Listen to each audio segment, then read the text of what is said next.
Well, how did slavery exist typically in Israel back in the day? It was actually an indentured servitude. It was less than a slavery, like you are kidnapped and brought over and you're put into service. Rather, it was more of an indentured servitude, or a work for a contract period of time. It really was. It was a contracted period of time. It was voluntary rather than starving. So to stop right here, no, they were not just indentured servants. That's just a ridiculous notion to have. In Leviticus, they plainly say that who can be used for chattel slavery. In Leviticus 25:44, it says, "Your male and female slaves are to come from the nations around you. From them you may buy slaves." So Mike is completely wrong on this subject. This is chattel slavery. Chattel slavery is basically owning them as property. And that's exactly what the Israelites were taking part in. They had very specific laws for slaves and who you can buy as slaves and who you can't buy as slaves. So to say that only indentured servants existed is just completely disingenuous to the actual text. Another dipshit thing to say is that the Israelites didn't engage in kidnapping people and forcing them into slavery. And we're going to look at Numbers 31:9 right now. Numbers 31:9, "And the people of Israel took captive the women of Midian and their little ones, and they took as plunder all their cattle, their flocks, and all their goods." So it was at that point, that's what the Israelites did. They brought back these things to Moses, right?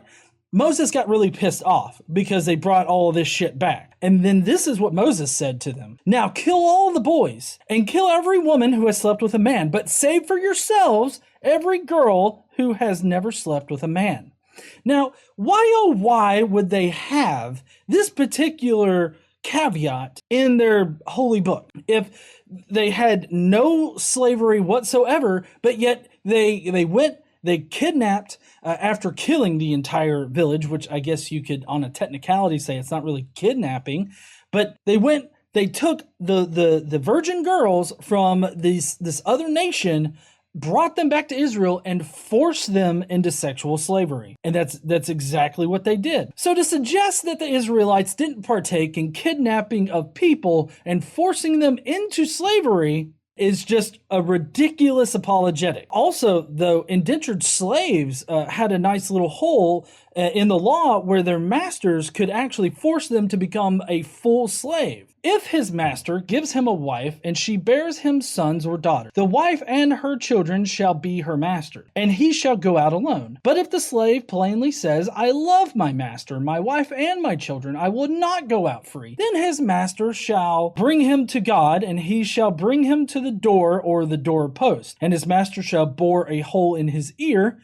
I'm guessing this is like one of those at-home ear piercing things. "Pierce his ear through with an awl, and he shall be his slave forever." Slave forever. He can't leave, which I guess at that point, Mike would just say, "Oh, well, that's just voluntary forever indentured servitude," I guess. Maybe. I'm not sure. So basically, if the master wanted to keep the slave forever, all he had to do was get him another slave woman and marry him to the indentured servant, make them have kids.